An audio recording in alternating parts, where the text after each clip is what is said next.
ভারত পাকিস্তান উত্তেজনা আর উত্তপ্ত বাক্য বিনিময়ের মধ্যে সীমাবদ্ধ নেই, তা ছড়িয়ে পড়েছে রণাঙ্গনেও। সীমান্তে টানা 7 দিন ধরে চলা ভারতীয় সেনাদের গোলাগুলির কড়া জবাব দিয়েছে পাকিস্তান।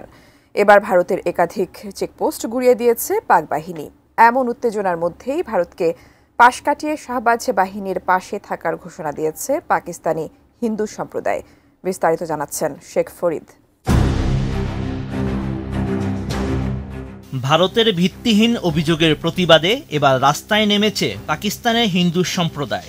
সম্প্রতি কাশ্মীরের পেহেলগামে সন্ত্রাসী হামলার ঘটনায় পাকিস্তানের বিরুদ্ধে অভিযোগ তোলে মোদি সরকার। এই অভিযোগের বিরুদ্ধেই এবার প্রতিবাদে নেমেছে হিন্দু সম্প্রদায়।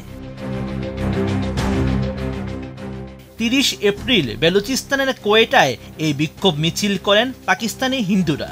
এ সময় তারা ভারতের সাম্প্রতিক অভিযোগে তীব্র নিন্দা জানিয়েছেন, যেখানে নয়াদিল্লির দাবি কাশ্মীরের পেহেলগামে সাম্প্রতিক সন্ত্রাসী হামলায় পাকিস্তানের হাত রয়েছে।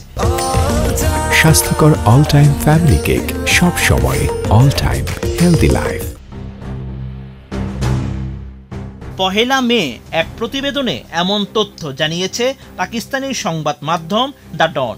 এতে বলা হয়েছে, এ সময় বিক্ষোভের নেতৃত্ব দেন সঞ্জয় কুমার নামের এক ব্যক্তি। তিনি পাকিস্তান পিপলস পার্টির সংখ্যালঘু প্রতিনিধি এবং বেলুচিস্তান প্রাদেশিক পরিষদের সদস্য। মিছিলে পুরুষ ও নারীরা অংশ নেন। তাদের হাতে ছিল ব্যানার ও প্লাকার্ড, যেখানে ভারতের প্রধানমন্ত্রী নরেন্দ্র মোদি ও ভারতের বিরুদ্ধে স্লোগান লেখা ছিল। বিক্ষোভকারীরা কোয়েটার বিভিন্ন সড়ক ঘুরে প্রেস ক্লাবের সামনে জড়ো হন। সেখানে সমাবেশে সঞ্জয় কুমার জানান, পাকিস্তানের হিন্দু সম্প্রদায় দেশের সশস্ত্র বাহিনীর পাশে রয়েছে। যদি ভারত পাকিস্তানের উপর হামলা চালায়, তবে পাকিস্তানের 1 কোটির বেশি হিন্দু সেনাবাহিনীর পাশে দাঁড়াবে। বিক্ষোভে অংশ নেওয়া নারী নেত্রীরা ভারতের তরফ থেকে সিন্ধু নদীর পানি সরবরাহ বন্ধের ঘোষণারও কড়া সমালোচনা করেন। তারা বলেন, চুক্তি লঙ্ঘন করে পানি বন্ধ করা শুধু আন্তর্জাতিক আইন নয়, মানবাধিকার লঙ্ঘনও।